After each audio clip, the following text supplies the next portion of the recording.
Hi hello welcome to my channel Swapna 747 vlogs. ఈరోజు chicken mutton కంటే టేస్టీగా ఉండే cauliflower egg masala curry prepare చేసుకుందాం రండి. ముందుగా ఒక బౌల్లో కట్ చేసి పెట్టుకున్న కాలీఫ్లవర్ తీసుకున్నాం. ఈ సైజులో కట్ చేసుకోవాలండి. కొంచెం పెద్ద సైజులో ఉంటే బాగుంటుంది. ఒక బౌల్లో తీసుకొని దానికి సరిపడా వాటర్ వేస్తున్నాం.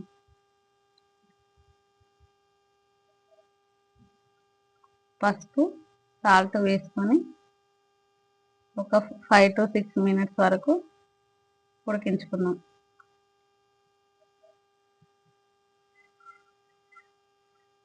ఇప్పుడు 2 ఆనియన్స్, 3 టమాటోస్, 2 పచ్చిమిర్చి, కొద్దిగా కొత్తిమీర తీసుకొని కట్ చేసి పెట్టుకుందాం. చూడండి కాలీఫ్లవర్ ఎంత మంచిగా బాయిల్ అవుతుందో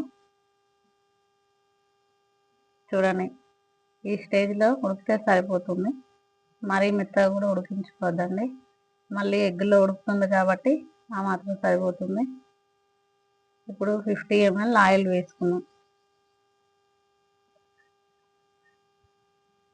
చెక్క, లవంగం, ఇలాచి, బిర్యానీ ఆకు వేసుకున్నాం. ఆనియన్స్ కూడా వేసుకొని గోల్డెన్ బ్రౌన్ కలర్ వచ్చే వరకు వేపుకుందాం. చూడండి ఎంత మంచిగా ఉడికిపోయాయో. ఇప్పుడు పసుపు, 1 స్పూన్ సాల్ట్ వేసుకొని కలుపుకుందాం. అలాగే అల్లం వెల్లుల్లి పేస్ట్ కూడా వేసుకొని పచ్చి వాసన పోయేంత వరకు వేయించుకుందాం. టమాటాలు కూడా యాడ్ చేసుకుందాం. టమాటాలు మెత్తగా ఉడికిపోయేంత వరకు మూత పెట్టి సిమ్లో ఉడికించుకోండి. చూడండి టమాటా కూడా ఎంత మంచిగా ఉడికిపోయిందో, చాలా మెత్తగా ఉడికిపోయింది. ఇప్పుడు కారం, 2 స్పూన్ల కారం వేసుకున్నాం.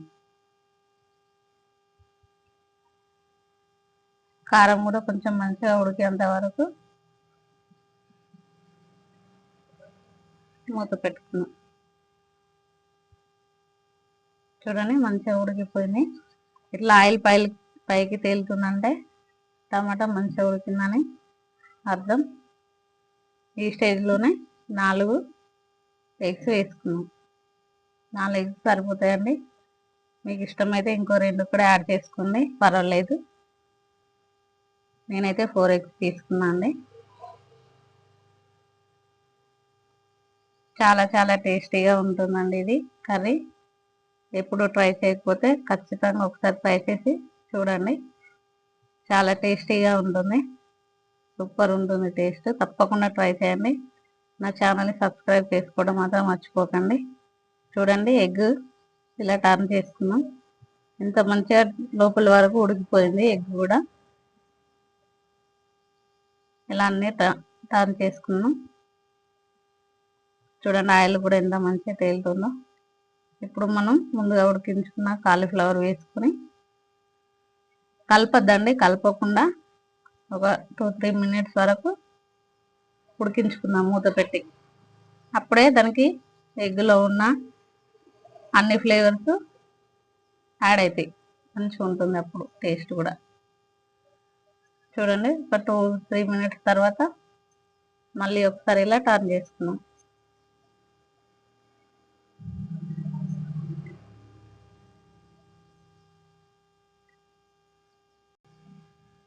చూడండి ఎంత మంచిగా కుక్ అయిందో. మనం ముందుగా కట్ చేసి పెట్టుకున్న పచ్చిమిర్చి కూడా వేసుకొని 1 స్పూన్ ధనియా పౌడరు, కొద్దిగా గరం మసాలా వేసుకున్నాం. అలాగే కొత్తిమీర కూడా వేసుకొని ఒక 2-3 మినిట్స్ ఉడికించుకుంటే అంతే, cauliflower egg masala curry ready. అంతే, ఎంత ఈజీగా టేస్టీగా తయారైందో cauliflower egg. Thanks for watching. Thank you.